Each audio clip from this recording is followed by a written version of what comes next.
అందరికీ నమస్తే, welcome to our channel. TTD మాజీ చైర్మన్ భూమన కరుణాకర్ రెడ్డి గారు కొన్ని అనుచిత వ్యాఖ్యలు అయితే చేశారు. మొత్తం హిందువుల మనోభావాలన్నీ దెబ్బతినే విధంగా ఆయన మాట్లాడడం జరిగింది. అసలు ఆయన ఏం మాట్లాడారు, అంతలాగా ఎందుకు రియాక్ట్ అవుతున్నారు అనేది ఒకసారి తెలుసుకునే ప్రయత్నం చేద్దాం.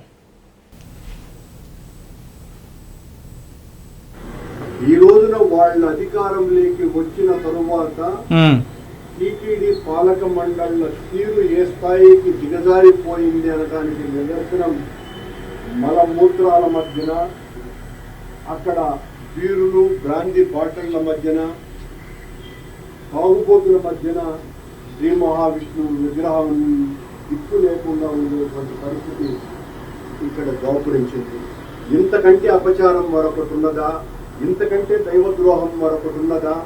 సాక్షాత్తు శ్రీ మహావిష్ణువు విగ్రహానికి స్వామివారి పాదాల చెంత ఉన్నటువంటి ప్రదేశంలోనే, అది కూడా టీటీడీ స్థలంలోనే ఇంత నిర్లక్ష్యంగా బాధ్యతారాహిత్యంగా వీళ్ళు ప్రవర్తిస్తున్నటువంటి అనుచిత రీతి ఎంత దుర్మార్గంగా ఉంది అనడానికి ఎంత బాధ కలుగుతున్నది అంటే. విన్నారు కదండి. ఈయన బాధ అంటే ఏంటంటే, ఇక్కడ ఒక విష్ణుమూర్తి విగ్రహం మలమూత్రాల మధ్యన, బ్రాందీ సీసాల మధ్యన అలా పడిపోయి ఉండిపోయింది. దాన్ని ఎవరు పట్టించుకోలేదు. ఇదేనా మీరు హిందూ ధర్మానికి ఇచ్చే రెస్పెక్ట్? ఇదేనా మీరు ఇచ్చే గౌరవము? సనాతన ధర్మం అంటారు కదా, మీరు ఏం చేస్తున్నారు? ఒక విగ్రహాన్ని మొత్తం అందరూ కూడా దైవంగా భావించే విష్ణుమూర్తి విగ్రహాన్ని అలా చేసేయడం నాకు ఏమాత్రం నచ్చలేదు అని చెప్పేసి చాలా తీవ్ర ఆందోళన వ్యక్తమవుతున్నారు. ఇక్కడ పాయింట్ ఏంటంటే, ఈయన ఒక నాస్తికుడు, ఆ విషయం అందరికీ తెలిసిందే. ఇప్పుడు సడన్గా ఇంత ప్రేమ ఎందుకు వచ్చేసింది అంటే, కూటమి ప్రభుత్వం మీద ఏదో ఒక విధంగా నిందలు వేయాలి, అది వైసీపీ ఎజెండా. జగన్మోహన్ రెడ్డి గారు ఆదేశించే ఒక ఆదేశం అనమాట. ఎలాగన్నా సరే ప్రతి చిన్నదానికి కూడా మీరు ఇలా నిందలు వేస్తే ప్రజల్లో వాళ్ళ ఫేమ్ తగ్గిపోద్ది అని చెప్పేసి ఎప్పటి నుంచో అనుకుంటానే ఉంటున్నారు. గత 15 నెలల నుంచి ఎప్పుడైతే కూటమి ప్రభుత్వం అధికారంలోకి వచ్చిందో అప్పటి నుంచి ప్లాన్లు వేస్తూనే ఉంటున్నారు. ప్రతి ప్లాను అటర్ఫ్లాప్ అవుతూనే వస్తుంది. అయినా సరే వీళ్ళకి మాత్రం బుద్ధి అనేది రావడం లేదు. నిజంగానే ఇంక అంత ప్రేమ ఉంటే కనుక అసలు యాక్చువల్లీ స్టోరీ ఏంటంటే, అది విష్ణుమూర్తి విగ్రహం కాదు, అది ఈ మధ్యనే పాడేసింది కాదు, అది ఈ మధ్యన అక్కడ లేదు. గత 20 ఏళ్ళుగా కూడా అది అదే ప్లేస్లో ఉంది. ఎందుకు అక్కడ ఉంది అంటే, అది శనీశ్వరుడి విగ్రహం అండి. గత 20 ఏళ్ల క్రితం ఎవరో బెంగళూరు నుంచి ఒక శిల్పి, అక్కడ ఉన్న శిల్పికి ఇలాగా శనీశ్వరుడిది డిజైన్ చేయండి అని చెప్పేసి చేస్తే ఏదో లోపం వచ్చింది, సరిగ్గా రాలేదు. అందువల్ల దాన్ని అక్కడ అలా ఉంచడం జరిగింది. ఇప్పటి నుంచి కాదు, గత 20 ఏళ్ళ నుంచి అది అక్కడే ఉంది. అంటే వీళ్ళ అధికారంలో ఉన్నప్పుడు కూడా ఆ విగ్రహం అక్కడే ఉంది. మరి అప్పుడు లేని ప్రేమ ఇప్పుడు ఎందుకు వచ్చేసింది? ఇప్పుడు విష్ణుమూర్తి మీద ఉన్న భక్తి అప్పుడు ఏమైపోయింది? నిజంగానే పోలే శనీశ్వరుడిది అయితే మాత్రం అది విగ్రహం కాదా, అలా ఎందుకు పాడేసారు అనుకోవచ్చు. అది పాడైపోయిందండి. అది పూర్తిగా చెక్కలేదు. ఆ శిల్పాన్ని సగంలో మధ్యలో వదిలేశారు. చిన్న లోపం వచ్చేసిందని వదిలేశారు. ఆ తర్వాత ఆ శిల్పి చనిపోవడం వల్ల దాన్ని ఎవరు అక్కడి నుంచి తరలించడానికి ఎవరికి మనసు ఒప్పలేదు. ఎందుకంటే శనీశ్వరుడు విగ్రహం మీదకి తీసుకెళ్లాలంటే చాలా మందికి చాలా సెంటిమెంట్లు ఉంటాయి. అంత సాధారణంగా సాహసం చేయలేరు. అందుకనే చాలా కాలంగా అక్కడ ఆ విగ్రహం అలాగే ఉండిపోయింది. ఇప్పుడు ఈయన వచ్చేసి నేను సనాతన ధర్మ రక్షకుణ్ణి అది ఇది అని చెప్పేసి కూటమి ప్రభుత్వం ఇలా చేస్తుంది, పట్టించుకోవడం లేదు, ఇది విష్ణుమూర్తిది అని చెప్పేసి నానా ప్రయత్నాలు చేశారు.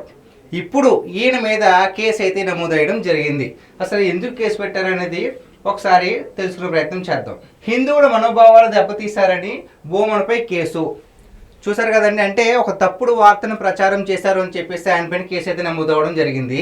హిందువుల మనోభావాలు దెబ్బతీసేలా తప్పుడు సమాచారాన్ని వ్యక్తపరిచిన భూమన కరుణాకర్ రెడ్డిపై కేసు నమోదు చేసినట్లు అలిపిరి సిఐ రామకిషోర్ తెలిపారు. అలిపిరి బాలాజీ బస్టాండ్ సమీపంలోని క్వార్టర్స్ వద్ద ఓ శిల్పకారుడు 20 ఏళ్ల కిందట వదిలేసిన శనీశ్వర విగ్రహం ఉంది. భూమన కరుణాకర్ రెడ్డి మంగళవారం ఆ విగ్రహం వద్దకు వెళ్లి హిందువుల మనోభావాలు దెబ్బతీసేలాగా వ్యవహరించారు. మహావిష్ణువు విగ్రహాన్ని పట్టించుకోకుండా ప్రభుత్వం అపచారం చేస్తుందని ప్రచారం చేశారు.